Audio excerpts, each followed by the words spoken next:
quartas de final da UEFA Champions League. Dessa vez o pacto não funcionou, não deu para o Real Madrid. O Arsenal está na semifinal depois de 16 anos. O Arsenal volta ao Final Four da Champions League e depois de 18 anos elimina o Real Madrid dentro do Santiago Bernabéu. De todas as visitas que o Arsenal fez ao Real Madrid, essa foi apenas a segunda, e novamente o Arsenal levou a melhor. Nos confrontos históricos, assim, Champions, né, que também foram apenas 4 jogos de ida e volta, na época de 2006, quando o Arsenal foi finalista, ele jogava até em outro estádio ainda, mas o retrospecto deles contra o Real Madrid é excelente até aqui. E nessa temporada foi histórico, né? Uma partida espetacular na ida, vencendo por 3-0 e vencendo na volta por 2-1 dentro do Santiago Bernabéu. O Paris Saint-Germain passou, vai enfrentar o Arsenal na semifinal, eliminou a equipe inglesa do Aston Villa e vai enfrentar mais um inglês. O PSG está jogando a Premier League dentro da Champions. Eliminou nas oitavas de final o Liverpool, até então favorito, dono da melhor campanha da primeira fase da Champions, líder absoluto da Premier League. Depois agora o PSG eliminou o Aston Villa e vai enfrentar o Arsenal, pegando o retrospecto recente, fora lá na primeira fase, onde o PSG inclusive enfrentou o Arsenal e perdeu. Ganhou do Manchester City na primeira fase.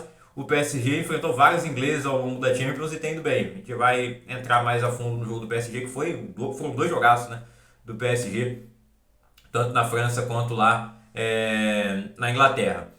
O Bayern de Munique foi eliminado pela Inter de Milão. Não vai ser dessa vez que o Bayern vai vencer a Champions dentro de casa. Mais uma vez morre na praia. Dessa vez um pouco mais longe, porque em 2013 eles foram até a final e perderam para o Chelsea. Dessa vez caem nas quartas. E a Inter de Milão então elimina o Bayern de Munique, enquanto o Barcelona passa pelo Borussia Dortmund. O Barcelona dono da segunda melhor campanha da primeira fase. Bom, eu vou falar então primeiro dos jogos da terça-feira. Eu vou começar falando do Barcelona, que foi o segundo colocado da classificação da fase de liga. E atualmente para muitos joga o melhor futebol do mundo. Eu venho comentando mais sobre o PSG. Para mim o PSG hoje joga o futebol mais encantador do mundo. Eu estou gostando mais de ver os jogos do PSG do que os jogos do Barcelona. Mas são, assim, escolas parecidas. O Luis Henrique já foi técnico do Barcelona. O último técnico campeão da Champions com o Barça foi o Luis Henrique em 2015, na época do Trem MSN. E o Hansi Flick, ótimo treinador também, campeão de tudo com o Bayern de Munique, conseguiu a tríplice coroa, assim como o Luis Henrique também conseguiu com o Bayern. E pode ser que eles se enfrentem na final, seria histórico o PSG e Barcelona na final, e pode acontecer, depende obviamente das duas equipes passarem nos seus confrontos da semifinal. Bom, o Barcelona perdeu o jogo da volta por 3-1 para o Borussia Dortmund. Na minha visão, o Barcelona foi até a Alemanha para perder de pouco. Empatasse 0-0, 1-1 ou perdesse como perdeu de 3-1, eu acho que eles não esperavam levar 3 gols. Em algum momento chegou a ser ameaçada ali a possibilidade do Borussia Dortmund conseguir empatar o agregado. Não aconteceu, mas o Barcelona não fez um bom jogo lá no Signal Iduna Park. Para mim, a postura do Arsenal e do PSG foram muito mais melhores, não, né? Foram melhores do que a do Barcelona. E não vou dizer da Inter, porque a Inter estava jogando em casa e teve uma boa postura, acabou sofrendo 2 gols de forma inesperada, até o segundo gol do Dyer. Mas enfim, méritos para o Bayern de Munique também. E méritos para o Borussia, méritos para Serhou Guirassy, que fez o hat-trick nessa partida, é um dos artilheiros da Champions, foi eleito melhor em campo. Ele é um candidato para estar até na seleção da competição, mas infelizmente para ele não foi o suficiente para classificar o Borussia Dortmund. No momento, inclusive, ele é o artilheiro isolado. Ele ultrapassou o Rafinha no Barcelona, não marcou nesse jogo da volta, marcou na ida roubando o gol do Kubasi, mas na volta ele não marcou. E o Guirassy tem 13 gols, o Rafinha 12. Não foi o suficiente, ele tinha que fazer pelo menos mais 2 gols, o Borussia tinha que fazer, depender só do Guirassy também, né? Depender só de um jogador complicado. O Dortmund tem vários problemas na temporada, dificilmente vai participar da próxima Champions, dificilmente não. Eu vou cravar aqui que o Dortmund não vai estar na próxima Champions, é impossível, pela distância que eles estão da zona de classificação do Campeonato Alemão. Atualmente o Borussia Dortmund é 9º colocado no Campeonato Alemão, uma campanha horrível para um time que é o atual vice-campeão da Champions, foi até a final na temporada passada, surpreendendo muita gente, inclusive a mim. Eu não esperava que o Borussia chegar à final, chegou e não fez um mau jogo não. Se não fosse o Courtois, o Borussia poderia ter vencido o Real Madrid na final. O Courtois fechou o gol e o Real Madrid lá na frente, com Carvajal e Vinícius Júnior, decidiram e foram campeões. No caso aqui, o Borussia faz valer a sua torcida, que é fantástica na Muralha Amarela, né? As torcidas alemães sempre enchem os estádios, isso tem uma explicação também financeira e política. Mas enfim, o Borussia tentou, mas não conseguiu. O Barcelona, um dos melhores times da temporada, segue vivo na busca pela tríplice coroa. E o gol do Barcelona foi contra, tá? Não foi gol marcado pelo Barcelona. Aconteceu também no final de semana, dessa vez o BC Como? O BC Ramini fez o gol contra aí pro Barcelona. O Aston Villa então passou o PSG passou pelo Aston Villa, mas o Aston Villa venceu o jogo, venceu por 3-2. 3-2, 3-2. 3-2 para o Meu Deus. O que tá acontecendo? Corta! Na Inglaterra, então, o Aston Villa venceu por 3-2 o Paris Saint-Germain, mas não foi o suficiente também para virar.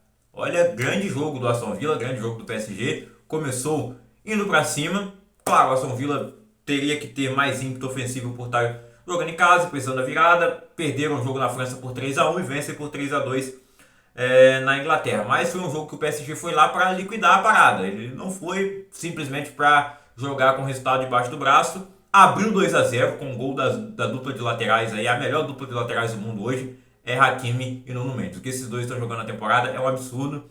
O Hakimi abre o placar aos 11 minutos. O Dibu Martins para mim falha nesse gol, todo mundo falou isso e realmente o Dibu saiu ali, deveria ter agarrado a bola, não sei como que ele espalmou aquela bola para frente, com a bola no chão, e o Hakimi estava lá para fazer 1-0. Depois o Nuno Mendes faz o 2-0, grande jogada do PSG, com o Ousmane Dembélé, que diminuiu um pouco o seu número de gols, mas ainda assim ele tem um ótimo número de gols da temporada, é a melhor marca dele, mas nos últimos jogos não tem marcado tantos gols, mas segue dando muitas assistências e criando jogadas. A temporada dele é fantástica e é um dos candidatos à bola de ouro junto com o Rafinha. Tem o Mohamed Salah, claro, mas ele sai um pouco da briga pelo desempenho dele ruim até a eliminação das oitavas de final do Liverpool. Em outros grandes jogos da temporada, o Salah deu uma sumida. O Aston Villa então consegue virar o jogo. No primeiro tempo ainda o Tielemans diminui o placar, uma falha de saída ali do PSG. A bola desvia no Pátio, que vem fazendo uma grande temporada esse zagueiro jovem do Paris Saint-Germain, fazendo uma grande dupla de zaga ao lado do Marquinhos, que não jogou o jogo da ida e voltou agora na volta o capitão do PSG. Ele que vai erguer a taça se o PSG for campeão, vai ser o segundo brasileiro a fazer isso, caso o PSG ganhe a final. Passe da semi e ganha a final. E no segundo tempo, o Aston Villa vira o jogo. McQueen faz o primeiro gol, empatando em 2-2. E que golaço do McQueen, grande jogador escocês, capitão do Aston Villa. Vi gente falando, né? O Ricardinho Martins comentou bastante na TNT, né, que o Donnarumma deveria ter pego essa bola, mas não tinha como, né? E o Donnarumma salvou o PSG de novo. Foi fundamental na classificação contra o Liverpool. O Alisson brilhou no jogo da ida, mas o Donnarumma na volta também brilhou e pegou pênalti. O Alisson não pegou nenhum. E agora o Donnarumma faz pelo menos 5 defesas espetaculares, fundamentais para que o PSG avançasse sem passar pela prorrogação. O placar final agregado foi 5-4 para o PSG, para ver como foi a partida do Aston Villa. A defesa do Donnarumma no chute do Rashford é espetacular. E no escanteio seguinte dessa defesa sai o terceiro gol do Aston Villa, que é o gol do Konsa. Jogada do Rashford, que reencontrou seu futebol lá no Aston Villa. Né? O Manchester United acaba com o futebol de todo mundo, sai do Manchester United e seja feliz. Está sendo o caso do Rashford lá no Aston Villa. O Asensio também, que pertence ao PSG, está emprestado lá no Aston Villa, jogando muito bem. Mas não aconteceu a lei do ex. Enfim, o PSG está classificado, então, para mim, nesse momento é o time que joga o melhor futebol do mundo. O Aston Villa cresceu, é um time muito bem treinado também pelo Unai Emery, que tem a sua história no PSG, era ele o técnico no 6-1, ele fez o 4-0 na ida e levou o 6-1 na volta. Dessa vez ele enfrenta o Luiz Henrique e os placares são inversos, mas o Luiz Henrique, no geral, sai classificado, né? E é isso, vamos para os jogos da quarta-feira então. Primeiro, Inter e Bayern de Munique, 2-2 foi o placar. 4-3 para a Inter no agregado. A Inter, que tem a melhor defesa da Champions, agora sofreu nesses jogos 3 gols, que eles tinham sofrido até agora na competição inteira. Tinha sofrido apenas 3 gols na competição inteira, até chegar nesse jogo da volta. Não, no jogo da ida mesmo, né? Eles sofreram 3 gols lá contra a primeira fase e as oitavas de final. 1 gol na primeira fase, 2 nas oitavas pro final e agora 3 do Bayern de Munique. Então 6 gols sofridos na competição, é uma defesa fantástica da Inter também lá no campeonato italiano. Um ataque muito eficiente, um meio de campo também, muito bem treinado pelo Simone Inzaghi. O Bayern de Munique evoluiu com o Vincent Kompany, que chegou até um pouco desconfiado, porque foi rebaixado lá no Burnley. Eu achei sempre que ele faria um trabalho muito melhor no Bayern, porque o Bayern é o Bayern, o Burnley é o Burnley. Não tem como você exigir um grande trabalho no Burnley. E ainda assim, não foi uma campanha horrorosa. Foi rebaixado, mas era o que você esperava do Burnley. E assim, no Bayern de Munique ele vai levar a Bundesliga, coisa que o Thomas Tuchel não conseguiu fazer. e o Kompany realmente não foi a primeira opção técnica para o Bayern de Munique. O Bayern consegue abrir o placar lá na Itália com o Harry Kane, ele que finalmente vai acabar com essa seca de título, não só ele como também o Eric Dier, que fez o segundo gol do Bayern. Eles vão ganhar a Bundesliga, a Copa da Alemanha também não vão ganhar porque foram eliminados bem cedo, e agora não vão conseguir a Champions. O Bayern não vai disputar a final no seu estádio no dia 31 de maio. A Inter então empata com o Lautaro Martinez depois do gol do Kane, vira o jogo com o Benjamin Pavard, e pra mim a Inter venceria o jogo. Achei que a Inter venceria o jogo, não levaria um gol depois, mas sai o gol do Eric Dier, até um pouco ali antológica a cabeçada dele, sai o gol.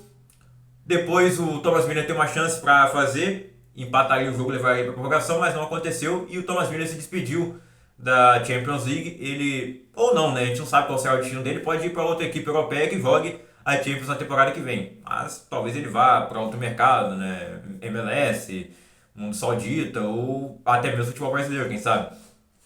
O Müller não vai renovar o contrato com o Bayern de Munique, ele entra aí como um dos jogadores que mais jogou partidas na Champions, ali junto com Cristiano Ronaldo, Messi, e o outro eu tô me esquecendo quem é, cara.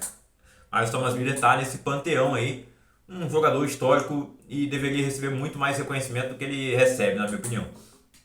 E a Inter, então, também deveria receber muito mais reconhecimento, é sempre encarado como um azarão. Eu encarei como um azarão quando eles chegaram na final de 2023, mas realmente eles não começaram a temporada esperando muita confiança. Dessa vez já é o contrário.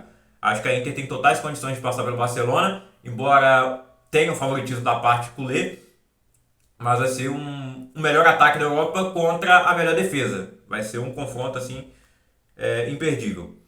Para fechar, Real Madrid e Arsenal. Não deu pro Real Madrid, o pacto não funcionou. Levaram 3-0 lá na Inglaterra, 2 gols de falta do Declan Rice, um gol do Mikel Merino. O Real Madrid não viu a cor da bola lá. Teve uma chance clara, assim, com o Mbappé. Nem foi tão clara assim como o pessoal, perdeu um gol inacreditável. Não foi um gol feito que ele perdeu também, assim. No jogo da volta, o Real Madrid também não teve nenhuma grande chance. Teve o gol do Vinícius Júnior, aproveitando a falha do Saliba. O Vinícius Júnior foi esperto ali, conseguiu roubar a bola e eu achei até que a bola ia subir pra cima, né? Ele escorrega na finalização, foi no susto o gol. Mas enfim, não foi uma boa partida do Real Madrid, como o Real Madrid não fez grandes partidas na temporada. Você falar pra mim boas atuações que o Real teve, tem uma goleada aqui, outra ali na La Liga, na Copa do Rei ainda se também sofreu em vários jogos, inclusive está na final, mas o favorito é o Barcelona, que até agora em todos os confrontos da temporada destruiu o Real Madrid. O Barcelona lidera a La Liga e é favorito para ganhar a competição também. É difícil acreditar que o Real Madrid vai ganhar alguma coisa com esse futebol apresentado. Mas futebol é futebol. E Real Madrid na Champions League, Real Madrid na Champions League, mas dessa vez não aconteceu. Inclusive, a última vez que o Real virou uma partida que precisava de 3 gols, que a gente está vendo aí remontada direto, mas precisa de 2 gols no máximo, não precisa de 3. E a última vez que o Real Madrid virou uma partida por 3 gols de diferença foi há 50 anos, em 1975. Faz muito tempo. E o Arsenal não leva 3 gols numa partida desde 2023. É muito tempo. E a última vez que o Arsenal levou 3 gols, ele venceu o jogo. Foi 4-3 pro Arsenal. Então o trabalho do Mikel Arteta é muito bom. Ele que quando chegou falou que gostaria que o Arsenal seria campeão da Champions em alguns anos. Já até passou mais tempo do que ele falou, mas pode ser que aconteça nessa temporada. Se não acontecer agora, pode acontecer na próxima. É uma crescente o trabalho dele. Pode não ser a melhor campanha na Premier League, mas é a melhor na Champions. Como eu disse no início do vídeo, depois de 16 anos o Arsenal volta a jogar uma semifinal. E um jogo que chegou a dar ali alguns indícios que teria uma virada do Real Madrid sim. Embora o Real Madrid jogando futebol não tenha mostrado isso. Mas o Saka perder o pênalti, você logo pensa, caramba, olha aí a oportunidade de matar o jogo, não aproveitou, deu uma cavadinha mal dada, porque ele deu uma cavadinha no canto, normalmente cavadinha de pênalti é batido no meio do gol, e mais alto do que aquilo, ele bateu fraco e no canto do Courtois. É o Courtois, no gol, 2 metros de altura, o melhor goleiro do mundo. Salvou o Real Madrid de ser eliminado na Inglaterra e salvou o Real Madrid de ter perdido esse jogo antes também, né, defendendo pênalti e tudo mais. Mas o Saka se redime, no segundo tempo ele dá a cavadinha de novo, agora com a bola rolando, e faz o gol. Abre o placar pro Arsenal. Depois o Real consegue o empate com o Vinícius Júnior, logo 2 minutos depois do gol do Saka, quando o VSR ia falando da grande partida madura e correta que o Arsenal ia fazer no Bernabéu. O único erro cometido foi o do Saliba. Muitos esperavam que o York fosse errar, o Arsenal que não teve o Gabriel Martinelli, não vai ter mais na temporada. São muitos desfalques que o Arsenal tem. no ataque, ele tá jogando com o Merino improvisado, ele é volante, tá jogando de centroavante.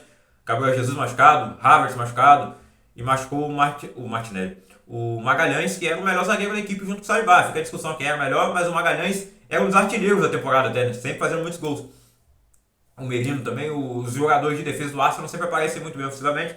Nesse jogo, foram os atacantes que decidiram. Os dois pontas, que também fizeram uma partida defensiva brilhante. Eles ajudaram a anular Vinícius Júnior, Mbappé e Rodrigo.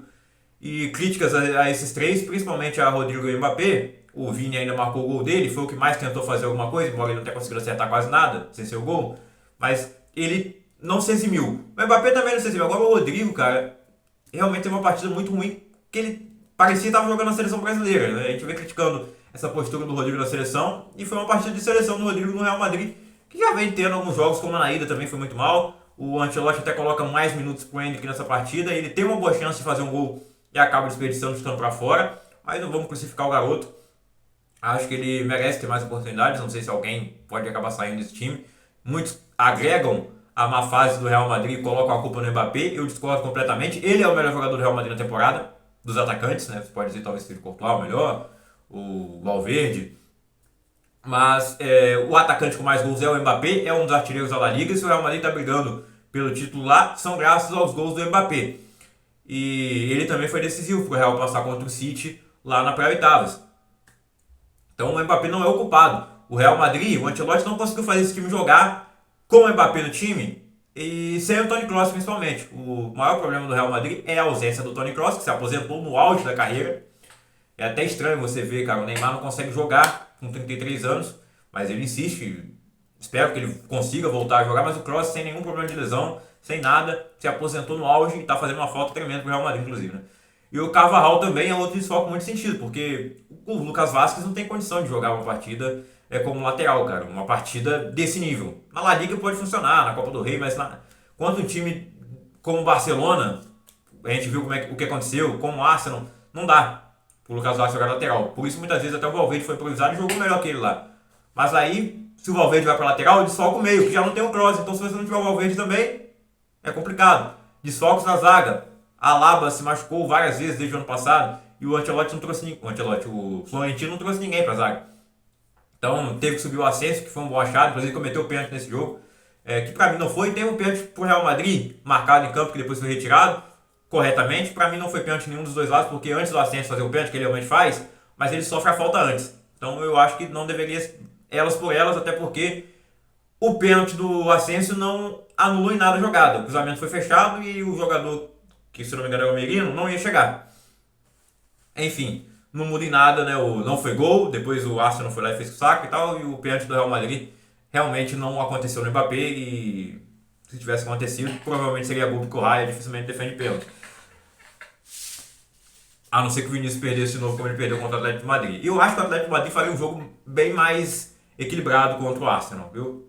Seria um jogo mais difícil pro Arsenal, porque o Atlético tem ideias, tem um esquema tático que funciona. Ele pode não ter as estrelas que o Real Madrid tem e nem a sorte na Champions, né? Enfim, a sorte valeu contra o Atlético, mas não valeu contra o Arsenal. Valeu outros anos contra o City, contra o Chelsea. Dessa vez o Arsenal acaba com a mística do pacto do Real Madrid e vai em busca desse título inédito. Então, de um lado da chave, dois times que estão em busca do seu primeiro título. Duas equipes virgens, PSG e Arsenal. Do outro lado, duas equipes multicampeões. Barcelona, 5 vezes campeões. Inter de Milão, 3 vezes campeão. E aí, quem vai levar?